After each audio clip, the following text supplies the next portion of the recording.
Hello everyone, once again welcome back to our channel. This is Dr. Mayank and I welcome to this channel in a new lecture series of life sciences. तो अभी आने वाले कुछ videos में आपको एक lecture series life science के topics पे मिलेगी जो अगर आप यूजीसी सीएसआईआर नेट जेआरएफ की तैयारी कर रहे हैं या किसी भी कॉम्पिटिटिव एग्जामिनेशन की तैयारी कर रहे हैं तो ये टॉपिक्स आपके सारे डाउट्स क्लियर करेंगे in order to qualify that examination. Secondary ये आपको सब्जेक्ट अंडरस्टैंडिंग दिलवाएंगे बिकॉज पूरा कॉन्सेप्ट से ये सारे टॉपिक्स कवर किए जाएंगे आपके लिए। उसके बाद अगर आप कोई फ्यूचर में प्लानिंग कर रहे हैं लाइक आप यूजी में हैं पीजी में हैं रिसर्च प्रपोजल बना रहे हैं अपने रिसर्च ऑब्जेक्टिव्स बना रहे हैं तो जब तक आपको वो प्रॉपर बेसिक्स नहीं क्लियर होंगे इन टॉपिक्स के then you are not able to do so ये लेक्चर सीरीज के अंदर लाइफ साइंसेस के टॉपिक कवर होंगे। सो प्लीज़ आप कमेंट करिए और मुझे बताइए कि इसके अलावा कौन से आप लेक्चर सीरीज पे किस टॉपिक पे डिस्कशन चाह रहे हैं। तो अभी का जो लेक्चर 1 होगा वो होगा सेल सिग्नलिंग एंड कम्युनिकेशन। सो आपको कमेंट करना है और बताना है how is this lecture series of life sciences subject and आपके डाउट्स क्लियर हुए कि नहीं, और डाउट्स इससे रिलेटेड कोई भी डाउट्स हो you have to comment and tell me that कि सर इसकी जगह ये भी कवर करिए। So we'll cover it in the next lecture series. So I need your genuine comments कि किस तरीके के टॉपिक्स आपको चाहिए और इस टॉपिक्स में और क्या क्या आप ऐड अप करना चाह रहे हैं। So before starting first press the subscribe button और उसके बाद टेलीग्राम ग्रुप पे भी ज्वाइन हो जाना ये सारे डाउट्स क्लियर करने के लिए। Thank you. Hello everyone, welcome to today's video. आज के वीडियो में हम लोग सेल सिग्नलिंग एंड कम्युनिकेशन पे डिस्कस करेंगे। We will start with the basics. Let's get started. So basically cell signaling होता क्या है? सिंपल लैंग्वेज में अगर समझना चाहें तो it is communication between two cells. दो सेल आपस में कैसे कम्युनिकेट करते हैं। एक सेल कुछ इंफॉर्मेशन सेंड करेगा, दूसरा सेल उसको रिसीव करेगा। इसी कम्युनिकेशन को हम लोग सेल सिग्नलिंग और सेल कम्युनिकेशन कहते हैं। लाइक इस डायग्राम से ही हम समझने का कोशिश करते हैं। As we can see in this diagram, here is a ligand और सिग्नल। एक सेल ने ये सिग्नल को सेंड किया, अब दूसरा सेल उस सिग्नल को रिसीव करेगा। उस सिग्नल को रिसीव करने की कैपेबिलिटी होनी चाहिए दूसरे सेल के पास। वो कैपेबिलिटी कैसे मिलती है उसे? That it should have some sort of receptor, specific receptor which is specific for that ligand or signal. तो एक सेल ने सिग्नल सेंड किया, दूसरे सेल ने रिसेप्टर के थ्रू उस सिग्नल को रिसीव किया यहाँ। So first step is reception. उसके बाद रिसीव करने के बाद रिसीवर सेल के अंदर उस सिग्नल को ट्रांसमिट किया जाएगा, दैट इज कॉल्ड ट्रांसडक्शन। अब ट्रांसडक्शन के बाद कुछ सिग्नल स्पेसिफिक रिस्पॉन्सेस दिखेंगे उस सेल के अंदर, which is called cellular response, like gene expression और any sort of like gene silencing या कोई कोई भी फंक्शन जो कि उस सिग्नल से स्पेसिफिक हो। वो सिग्नल जो इंफॉर्मेशन लेके आया होगा उसी के स्पेसिफिक रिस्पॉन्स सेल के अंदर जनरेट होंगी। Okay, in biology cell signaling or cell communication is the ability of the cell to receive, process, and transmit the signals with its environment and with itself. Cell signaling is the fundamental property of a cellular life in prokaryotes and eukaryotes. Signals that originate from outside of the cell, जिसे हम extracellular signals भी कहते हैं, can be physical agents like mechanical pressure हो सकता है, voltage हो सकता है, टेम्परेचर, लाइट और केमिकल सिग्नल्स भी हो सकते हैं। Cell signals can occur over short और long distances and as a result can be classified as autocrine हो सकता है, जक्स्ट्राक्राइन हो सकता है, इंट्राक्राइन, पैराक्राइन और एंडोक्राइन। सो डिस्टेंस के बेसिस पे टाइप ऑफ सिग्नलिंग हम लोग क्लासीफाई कर सकते हैं। शॉर्ट डिस्टेंस में भी कम्युनिकेशन होता है और लॉन्ग डिस्टेंस में भी सेल टू सेल कम्युनिकेशन होता है, जिसके बारे में हम आगे की स्लाइड्स में पढ़ेंगे। Okay, signaling molecules can be synthesized from various biosynthetic pathways and released through passive or active transports or even from cell damage. Okay, now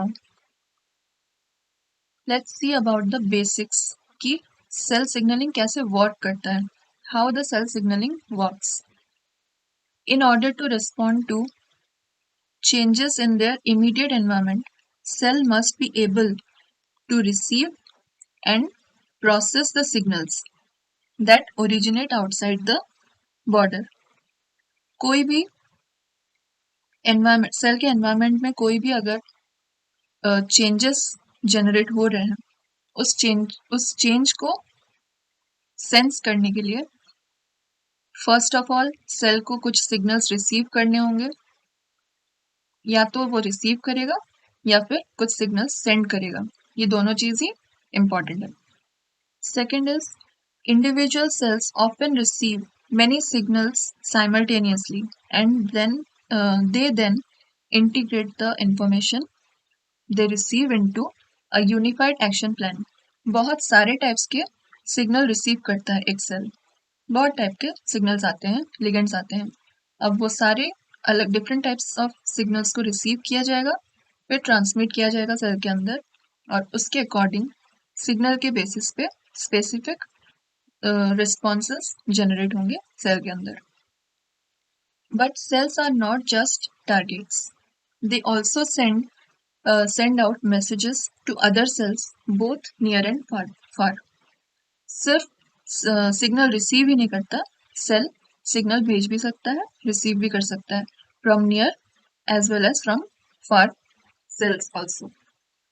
Cells typically receive signals in the chemical form via various signaling molecules. Chemical form में भी signals receive किए जाते हैं, like signaling molecules आते हैं जो कि signal का काम करते हैं, ligand का काम करते हैं.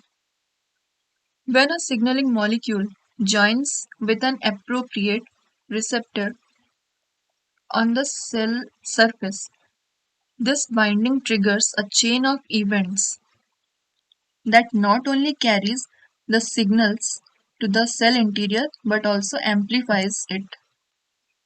So, जब कोई सिग्नल मॉलिक्यूल आता है सेल पे, उसको रिसीव करने के लिए रिसेप्टर होता है ऑब्वियसली, जो कि सेल सरफेस पे मोस्टली रहता है। अब रिसीव करने के बाद एक chain of events will take place inside the cell, जैसे हम ट्रांसडक्शन कहते हैं, जो सिग्नल को ट्रांसमिट किया जाता है। अब उसके बाद उसके रेस्पेक्टिव में स्पेसिफिक रिस्पॉन्स जनरेट होंगे। सम केमिकल सिग्नल्स, यहाँ पे कुछ एग्जांपल्स दिए हैं, लाइक कुछ सिग्नल्स होते हैं जैसे कि न्यूरोट्रांसमीटर्स, जो कि शॉर्ट डिस्टेंस में ही काम करते हैं। अदर वन इज हॉर्मोन्स, जो कि लॉन्ग डिस्टेंस पे काम करते हैं सिग्नलिंग के लिए। ओके, नाउ अभी तक ये समझ आ गया है कि दो सेल आपस में कैसे कम्युनिकेट कर रहे हैं। ये भी समझ आ गया है कि कम्युनिकेशन के लिए दो मेजर फैक्टर्स होना ही चाहिए, जो कि इम्पॉर्टेंट है। वो दो फैक्टर्स क्या है? पहला हो गया सिग्नल होना चाहिए, इंफॉर्मेशन, जिसे हम लिगेंड भी कहते हैं।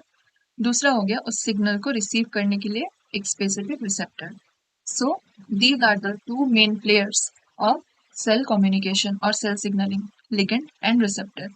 अब इसके भी बहुत सारे टाइप्स हो सकते हैं, जैसे कि लिगेंड्स में भी कुछ केमिकल लिगेंड्स हो सकते हैं, गैसेस हो सकते हैं, पेप्टाइड्स हो सकते हैं, सॉल्युबल प्रोटीन्स हो सकते हैं, और इवन लाइट, टच और हीट भी लिगेंड का काम कर सकते हैं।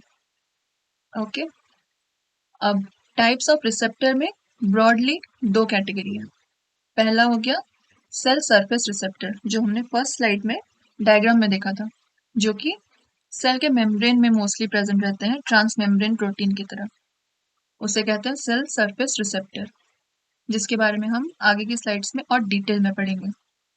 सेकेंड टाइप इज इंट्रासेल्युलर और सॉल्युबल रिसेप्टर्स, जो कि सेल के इंटीरियर में प्रेजेंट रहते हैं, मेनली साइटोसोल में या फिर न्यूक्लियस में भी रह सकते हैं। नाउ यहाँ तक हमने सेल सिग्नलिंग का बेसिक पढ़ लिया कि कैसे कम्युनिकेट करते हैं दो सेल्स आपस में, किन दो मेजर फैक्टर्स के थ्रू कम्युनिकेशन होता है, जो कि लिगेंड थे और रिसेप्टर, इन दोनों के थ्रू ही कम्युनिकेशन होता है। बेसिक्स हो गया। अब इसके एक स्टेप आगे देखेंगे तो टाइप्स ऑफ सिग्नल होते हैं। सिग्नलिंग तो चल रहा है, बट कितने टाइप्स के सिग्नल हो सकते हैं? इसे ब्रॉडली 3 से 4 टाइप्स में डिवाइड किया जाता है। First is autocrine, second is juxtacrine, third is paracrine and fourth is endocrine, जो कि डिस्टेंस के बेसिस पे डिवीजन हुआ है। First is autocrine. अब ऑटोक्राइन क्या होता है, इस डायग्राम से हम समझ सकते हैं। Autocrine is basically self sufficient. वो खुद ही सिग्नल प्रोड्यूस करेगा, खुद ही रिसीव भी करेगा और खुद रिस्पॉन्स जनरेट करेगा। इस डायग्राम से ये देख सकते हैं, यहाँ पे ये सेम सेल लिगेंड्स को प्रोड्यूस कर रहा है सिग्नल को, और खुद ही रिसेप्टर के थ्रू रिसीव भी कर रहा है, और फर्दर इसी के अंदर रिस्पॉन्स भी जनरेट होगा। सो cells produce signals that they themselves respond, okay,